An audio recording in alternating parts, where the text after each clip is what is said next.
Hi everyone, welcome to another video. In the previous one, or the one before, I don't remember, I've shared what's happened with the Rover 400 in the last few years, and I've shown you that the engine is not in the best of health. So I would need to replace it with something a bit better before taking it to the Festival of the Exceptional in the UK. The thing is, the engine swap in the XM, what have I done to my life, is taking a bit longer than I expected. And that will not leave me with much time to do the Rover. Hey there, you. I would still need to find an engine for this car. And there are other things that I'm not liking very much about it. For example, there is a very hard shudder when braking. There are other things, for example, the gearbox whines a little bit, and I thought I'm replacing the engine and I'm not doing anything with the gearbox, and maybe in 1 year or two I'll have to take it out again. So that would be a bit annoying. I just thought that, well, there's too much on my plate, so maybe let's not do that now. With the money that I would need to take care of the engine in this car, I could actually maybe find small car, cheap car, something that doesn't annoy me in the meantime, and something interesting that I could take to the festival. I ran this idea by my girlfriend, but she took the opportunity to tell me that since we're spending the money on a smallish car, it could be her car. Because although she likes the Rover, she didn't choose this car. She wanted something smaller, and actually it was not the 400 that I should have bought at the time, it was a 200. But that deal, I couldn't do it because the car wasn't any good. So we thought we're gonna buy something different.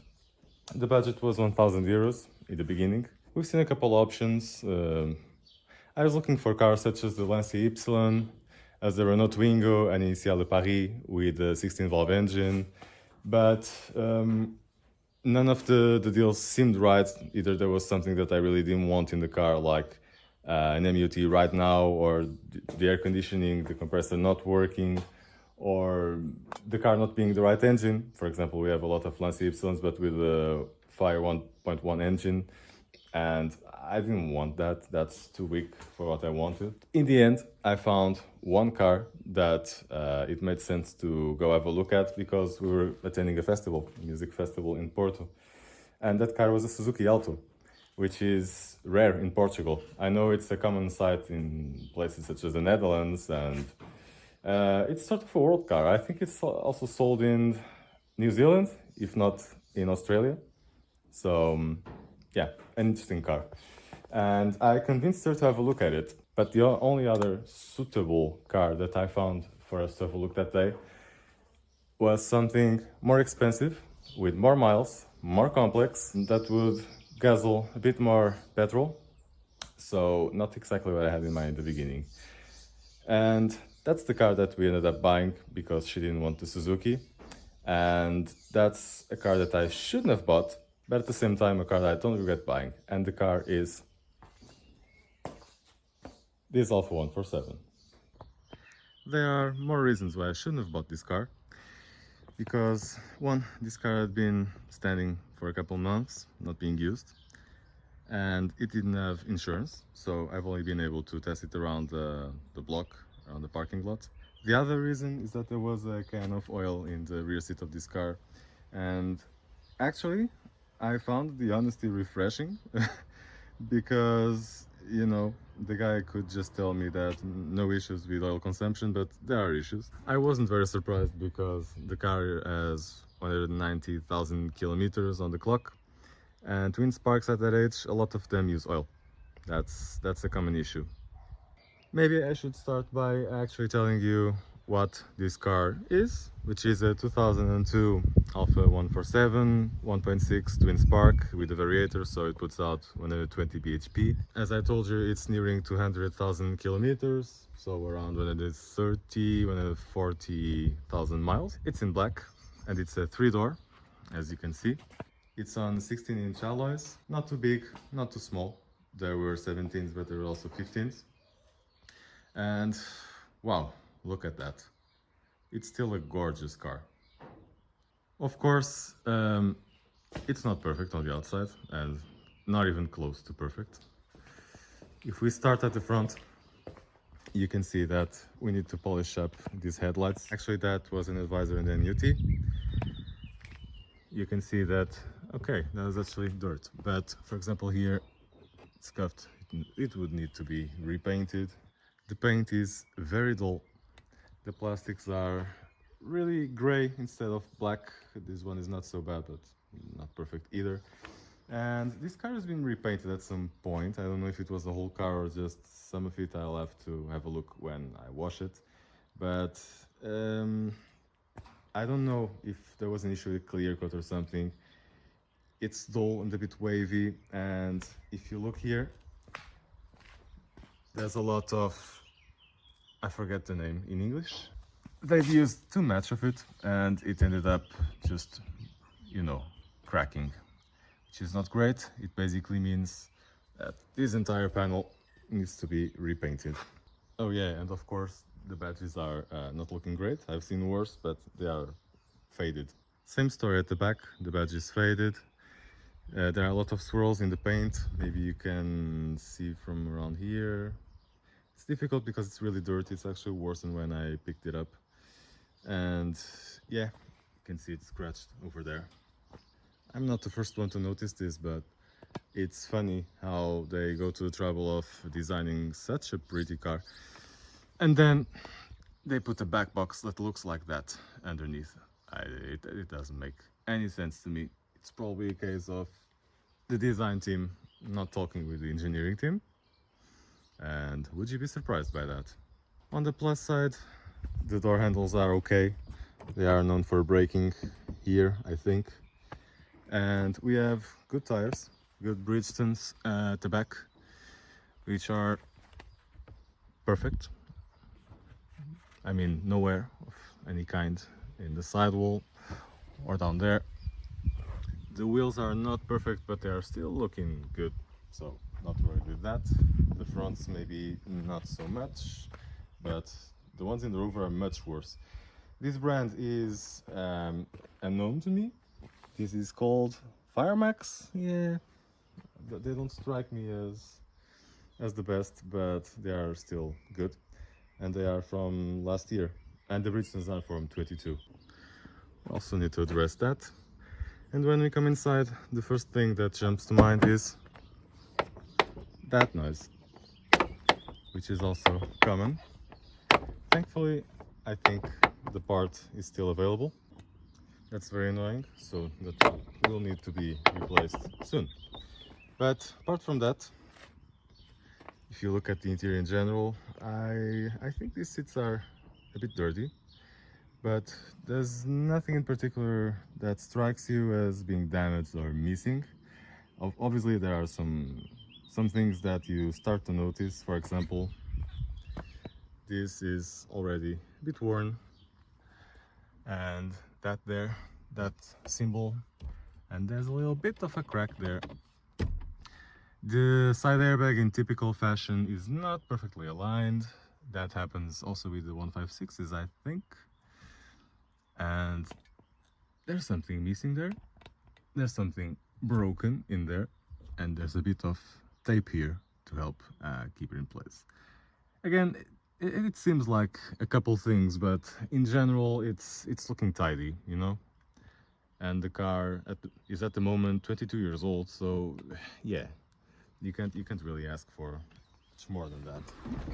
For example, the steering wheel is still decent, although not perfect. And yeah, it's only when you start looking around that you find stuff. For example, this doesn't want to go in, I don't know why. From what I've seen, it's not the first 147 that does that. And I doubt that was the original color of that button. And that's certainly not the red that this car had from fabric, from factory. These buttons have seen slightly better days, but you know, they still work. This rear view mirror is, you know, not in the greatest shape there.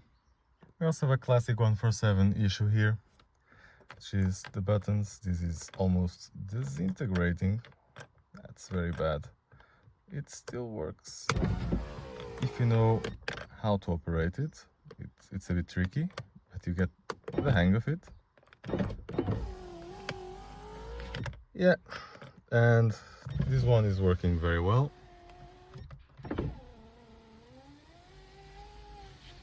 The only problem is that if you try to do it on the passenger's button, it only wants to go down.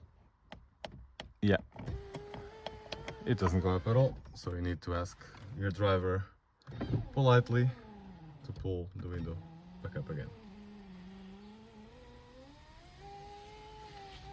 Thankfully the sunroof works. It's something that I've been a bit unlucky with other cars, the 33 for example. There was a water leak from there. In the XM I also had a bit of water leak. This one it works. Let's put it down. It wasn't done actually. Well, it should work. Okay. A bit lazy, I see.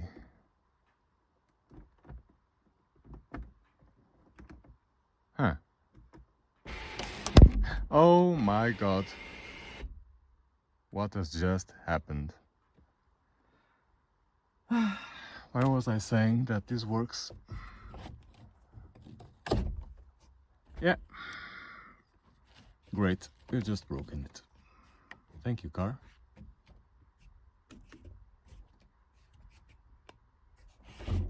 Wow.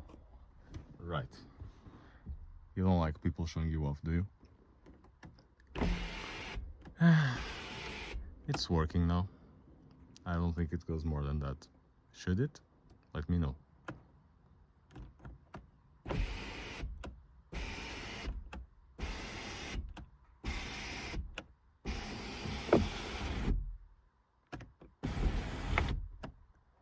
Right. Okay, it's closed and just let it be, I guess. You can barely see it, but it just broke there. If you ignore the check engine light, everything seems to be working here. For example, the electric boot opening, obviously they work, the radio works. Although I think that one of the speakers is not perfect, it's rattling a little bit depending on the frequency in songs. But yeah, the cup holder still works sorta, it's a little bit fragile. I've seen this move out of that bit, but it works, you know. That works too, more or less. And what else? This is working if you actually turn it on. Yeah, and the good news is that we have air conditioning that I needed to recharge immediately after buying the car, but it is working. Well, not with the car off, obviously. The only thing that doesn't seem to work is, let me check. Yes. So, if you put this off, you're annoying me a little bit. Maybe I just don't know how to deal with you yet. If you come here, it doesn't do anything. Well, it shouldn't now because it's in mono. Okay, you can turn this one all the way you want, but this one doesn't do anything, and I think that's an issue. Another issue that we have here is that the key doesn't actually work. I've already replaced the battery. Actually, this is not locking in place. I think there's a little tab there that should help it lock. Maybe it's broken. Maybe the key has fallen. Maybe there's something broken inside. I'm gonna have a look at it in the future. But for now, the remote control doesn't work. It works when you put in the door. It locks the two doors. There's no issues with that. This car has a board computer, which I had a bit of a difficulty trying to find. It's actually easy. You just switch in here. The thing is, I've seen cars that say set here in the button, and since this one didn't say anything, I didn't even think it was a button. I didn't even try. It is a button. It's maybe because the letters have just worn with time. Maybe that's the issue, but it works. It tells you everything you need to know, although you probably can't see much because of the sun. We do have an armrest, but unfortunately it should have a little cubby hole in here. But I think this has been glued together. It at least looks like that, because probably it was rattling because people couldn't just close it. Just a side note that this seems to be a very well equipped version, because we do have, the digital air conditioning and its dual zone. We don't have all the airbags in the world. I think we have 6 in total. We have the sunroof. We have cruise control. I didn't show you that. It's over here. We have the board computer. We have ASR or ESP, whatever. They're very similar, I think. And yeah, I wasn't expecting all of that. Of course, we don't have leather, we don't have a navigation system, which was also available, so it's not top of the line, let's put it that way. But yeah, very well equipped. For all of that equipment, it doesn't have a decent set of mats. These are universal, and there are no mats at the back, which is disappointing. Even before turning on the engine and just driving off, you can notice that there's a bit of play in the gear shift. This is common. I think that the piece, which is made of Teflon here, that connects to the gear shift, is probably loose. It's probably worn down, and you need to lower the exhaust in order to replace that part. It still exists. I think it's a bit expensive at Alfa Romeo.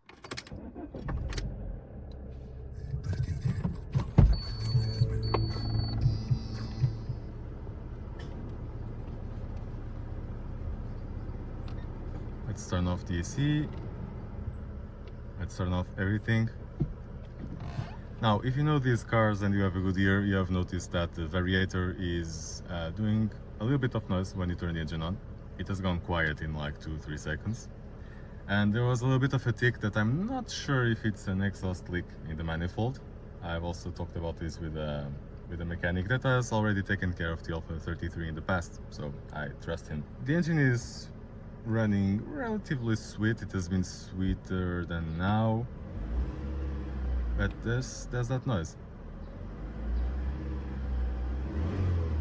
that I'm not liking very much. Because I will need to change the oil, we just agreed that it would be best to also change the big ends, because that's not expensive and that's not gonna add much labor. It would be good to avoid replacing an engine, On the other hand, it seems inevitable that I'm tearing this engine apart in the next couple of years because it's using oil.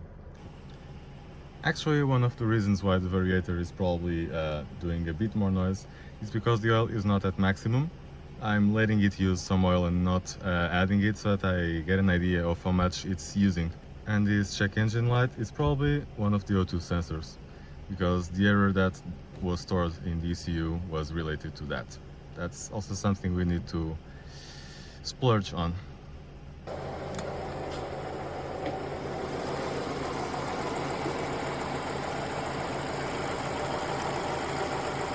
It's a shame because it's running relatively well. Something that we need to address very quickly is that this timing belt has last been changed in 2017, so 7 years ago. If you know these engines, you should know that because of issues in the beginning in earlier twin sparks, some of them, the tensor just broke. Because of those issues, the original interval, which was 5 years, then was shortened to 3. 3 years are around 35,000 kilometers. We've more than doubled the time that it should last though. So let's not play with fire.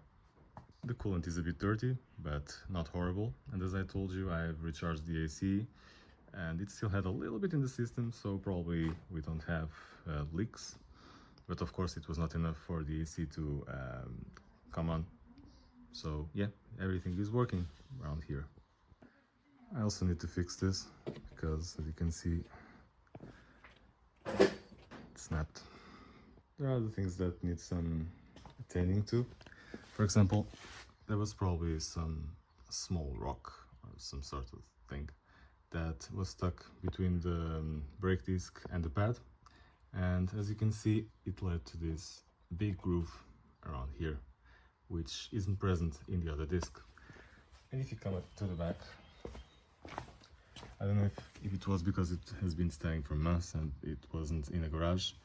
They are a bit rusted, and they are rusted in the area where the pad meets the disc. And I don't know if it's this disc or the one at the front, but they're leading to some noise while braking, and the pedal is feeling a bit rough because of that contact.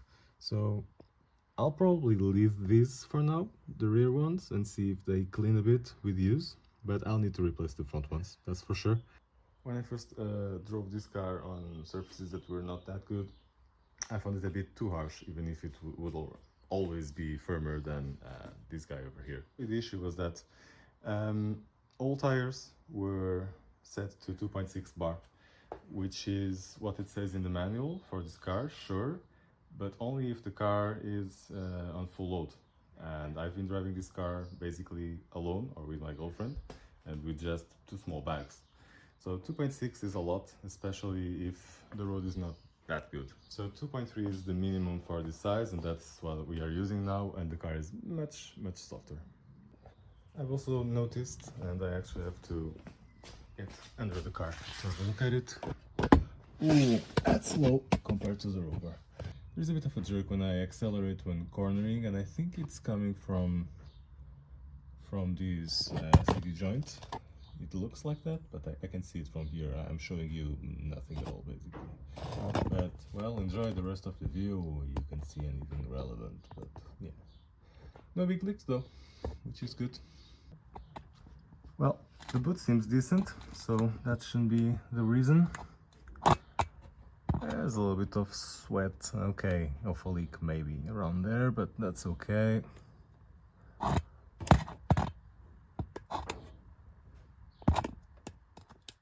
So, just to recap, not only have I bought a car much more expensive than I initially planned, more 500 euros actually, it uses much more fuel, will be much more difficult to maintain in terms of time and prices for parts and all that, and uses oil. But despite all of the issues, in practice it's still a nice car to drive, and a car that I think we can turn into something decent. And this is the car that's actually going to Festival of the Unexceptional, if it gets there, so fingers crossed. In the meantime, we have some maintenance to do, starting with the timing belt, maybe replacing the big end bearings, we'll see about that. I'll let you know how it goes. Thank you for watching, and see you in the next one.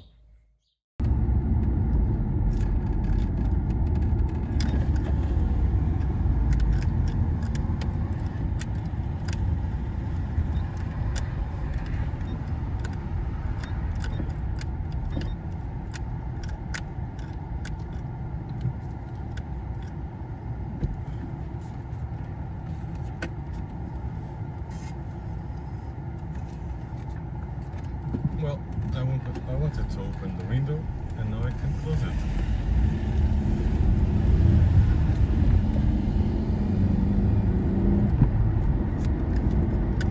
Let's go up.